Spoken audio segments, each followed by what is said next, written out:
New Zealand के खिलाफ लगातार तीसरा टेस्ट मैच गंवाने के बाद भारत को 0-3 से इस सीरीज में करारी हार मिली है। रोहित शर्मा की अगुवाई वाली टीम की इस शिकस्त का सबसे बड़ा कारण बल्लेबाजों का लचर प्रदर्शन रहा। भारतीय क्रिकेट कंट्रोल बोर्ड यानी बीसीसीआई भी घर में सूपड़ा साफ होने के बाद भारतीय टीम से खफा है। अब एक रिपोर्ट में खुलासा हुआ है कि ऑस्ट्रेलिया दौरे के बाद कुछ दिग्गज खिलाड़ियों को इस प्रारूप से संन्यास का ऐलान करना पड़ सकता है। भारतीय टीम इस महीने के अंत में शुरू होने वाली 5 मैचों की टेस्ट सीरीज के लिए ऑस्ट्रेलिया का दौरा करेगी। विश्व टेस्ट चैंपियनशिप के लिहाज से ये सीरीज भारत के लिए काफ़ी अहम है। फाइनल में पहुंचने के लिए टीम को अब 5 में से 4 मुकाबले हर हाल में जीतने होंगे, जबकि एक मैच ड्रॉ कराना होगा। इसी बीच समाचार एजेंसी पीटीआई की रिपोर्ट में खुलासा हुआ है कि बीसीसीआई डब्ल्यूटीसी के अगले चक्र की शुरुआत से पहले अनुभवी खिलाड़ियों को चरणबद्ध तरीके से बाहर का रास्ता दिखाने की योजना बना सकती है।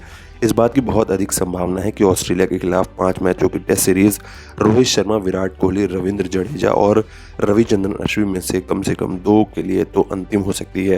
ये चारों खिलाड़ी अपने अंतर्राष्ट्रीय करियर के आखिरी चरण में हैं।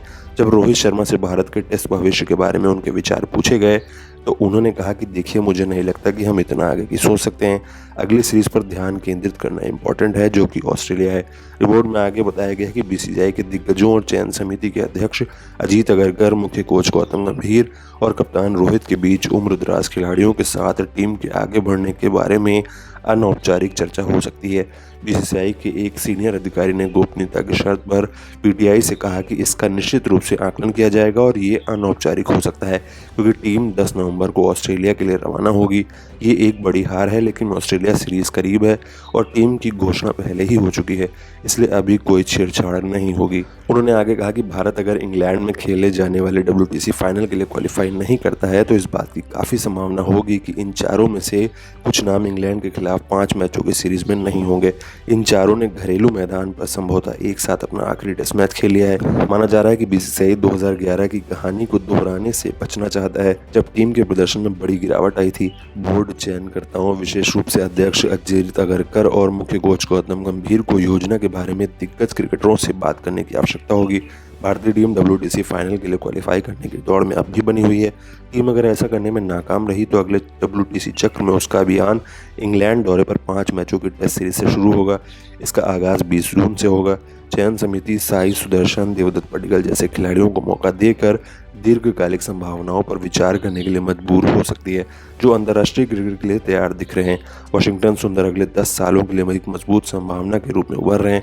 ऑस्ट्रेलिया सीरीज समाप्त होने के बाद भारत में अश्विन के भविष्य पर चर्चा हो सकती है। बेहतर फिटनेस और विदेशी पिचों पर अच्छी बल्लेबाजी करने वाले जडेजा को बरकरार रखा जा सकता है। हालांकि भारतीय परिस्थितियों में अक्षर पटेल के रूप में उनका मजबूत विकल्प तैयार है। रोहित ने फरवरी 2021 के बाद से 35 टेस्ट पारियों में 37.18 की औसत से 1210 रन बनाए हैं। पिछली 10 पारियों में वो सिर्फ 2 अर्धशतक लगा सके हैं और उन्होंने 6 पारियों में से 10 में से कम रन बनाए हैं। कोहली का प्रदर्शन और निराश करने वाला है। उन्होंने पिछली 25 पारियों में 30.91 की औसत से मात्र 742 रन बनाए हैं। रोहित ने इस दौरान जहां 4 शतक लगाए हैं, तो वहीं कोहली सिर्फ 1 शतक की पारी खेल सके हैं। जसप्रीत बुमराह को टीम का उपकप्तान बनाया गया है, लेकिन उनके कार्यभार प्रबंधन को देखते हुए इसे ज्यादा लंबा समय तक नहीं खींचा जा सकता है। शुभमन गिल और ऋषभ पंत में से किसी को टेस्ट टीम की बागडोर सौंपी जा सकती है।